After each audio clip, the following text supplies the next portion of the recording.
유다서가 쓰여진 이 시대에는요, 많은 이단과 거짓 선지자들이 교회 안에 들어와서 우리의 믿음을 무너뜨리고 우리의 삶을 무너뜨리는 그런 시대였습니다. 이때 유다는 거짓 선지자들의 특징, 그리고 거짓 가르침의 특징을 설명하고 난 다음에 우리가 어떻게 살아야 하는지를 가르치고 있습니다.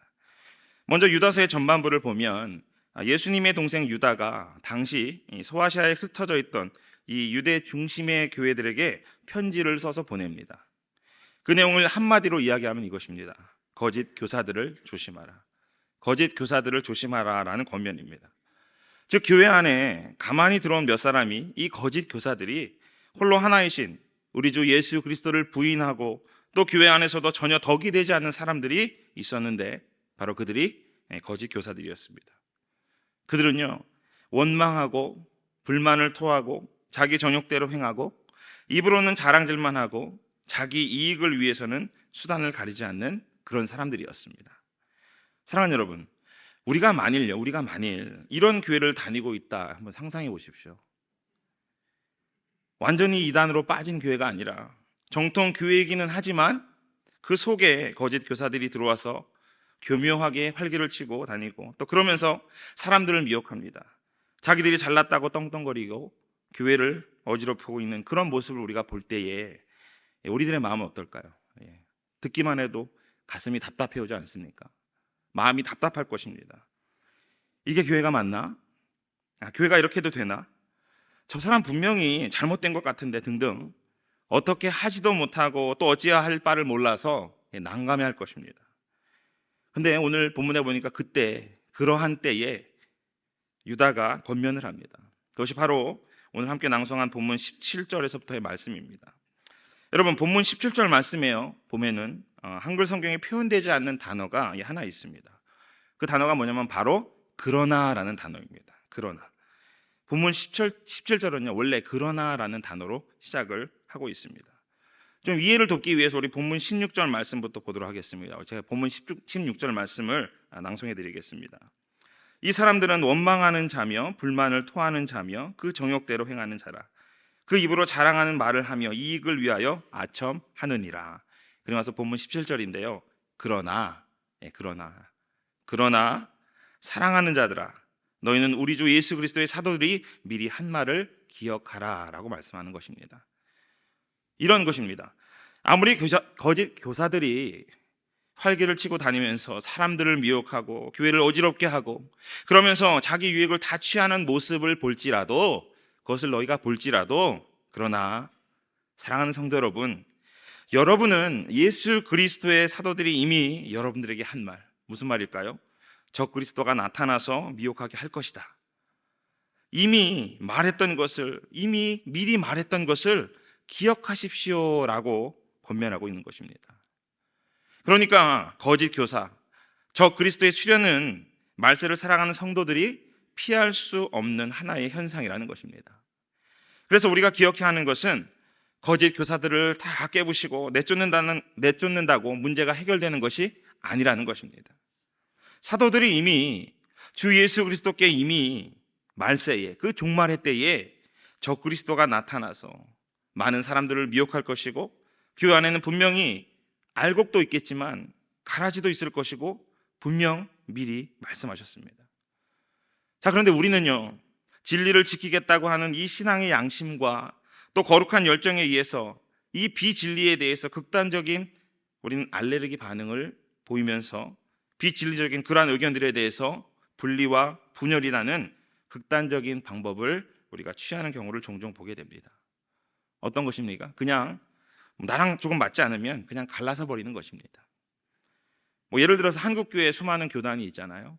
근데 저는 그렇게 있는 것이 아마 그러한 것을 보여주는 것이 아닐까 그런 생각을 합니다. 물론 비진리에 대해서 분별하는 것 분명히 중요합니다. 그것은 절대적으로 필요합니다.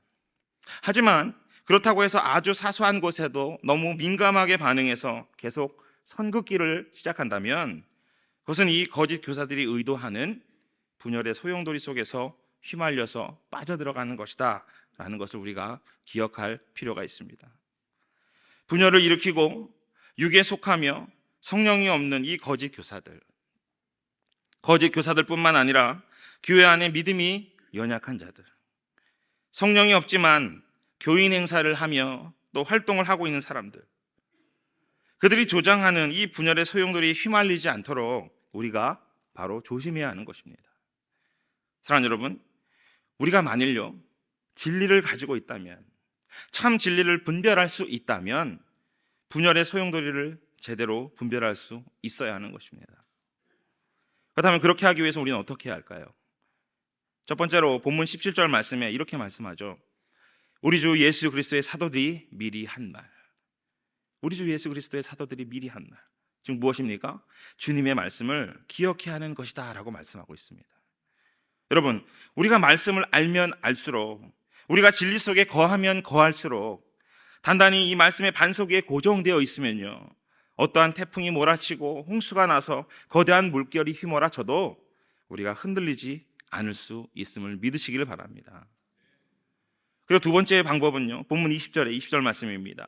거룩한 믿음 위에 자신을 세우며 성령으로 기도하며 라고 말씀합니다.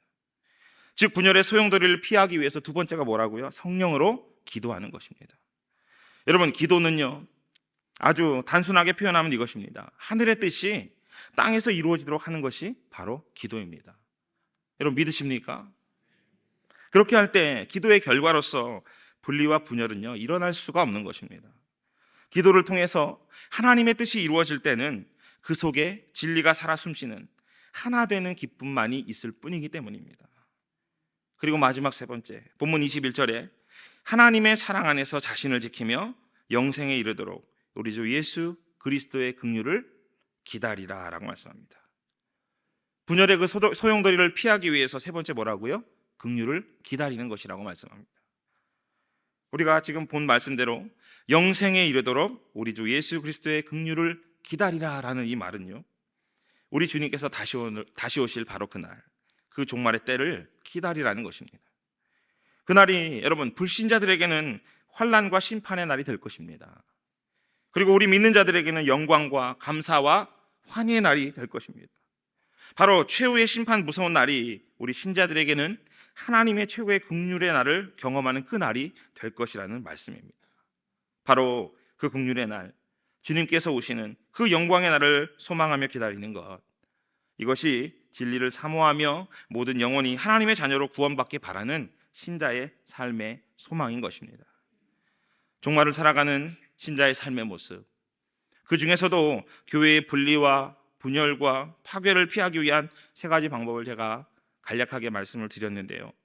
무엇이라고요? 바로 말씀을 기억하는 것, 그리고 성령으로 기도하는 것, 그리고 종말을 소망하는 것, 바로 이 세 가지입니다. 의외로 답은요 아주 단순합니다. 우리가 어떻게 살아야 하는가, 어떻게 하나가 될 수 있겠는가, 어떻게 연합할 수 있는가, 답은 너무나 간단합니다. 말씀과 기도와 그리고 마지막을 향한 소망입니다. 그래서 거꾸로 한번 생각해 보면 우리가 잘 연합하지 못하고 하나 되지 못하고 또 서로 다른 의견들이 얼마든지 있을 수 있지만 자꾸 마음이 갈라지고 하는 것들은요 결국 우리 안에 말씀과 기도와 소망이 부족하다는 증거가 되는 것입니다. 우리 속에 있는 공동체를 한번 생각해 보시기 바랍니다. 우리 가정, 그리고 내가 사랑하는 목장, 또 내가 섬기고 있는 부서들, 사역 등등을 한번 생각해 보십시오. 여러분 어떻습니까? 어떠세요? 말씀과 기도와 소망으로 그리스도의 사랑의 띠로 단단히 연결되어 있음을 여러분 누리고 있으십니까? 어떠세요? 누리고 있으세요? 누리고 있다면 감사한 겁니다. 오늘 이 유다서 말씀이 자신의 현재 위치를 인식하고 또 나아갈 방향을 생각해보는 그런 말씀이 되실 수 있기를 주님 이름으로 소원합니다. 그래서 우리 늘사랑교회가 그리스도의 사랑의 띠로 단단히 묶여서 오늘 본문 24절 25절 말씀과 같은 그런 복을 누리는 교회가 될 수 있기를 소망합니다. 우리 마지막 24, 25절 말씀을 한번 낭송하고 마치도록 하겠는데 우리 함께 낭송합니다. 시작. 능히 너희를 보호하사 거침이 없게 하시고 너희로 그 영광 앞에 흠이 없이 기쁨으로 서게 하실 이 곧 우리 구주 홀로 하나이신 하나님께 우리 주 예수 그리스도로 말미암아 영광과 위엄과 권력과 권세가 영원 전부터 이제와 영원토록 있을지어다. 아멘. 할렐루야. 우리를 보호하사 거침이 없게 하실 우리 주 영광의 하나님, 그분께만 모든 권력과 위엄과 권세가 영원 전부터 이제로부터 영원토록 함께 있을 것입니다. 믿으십니까?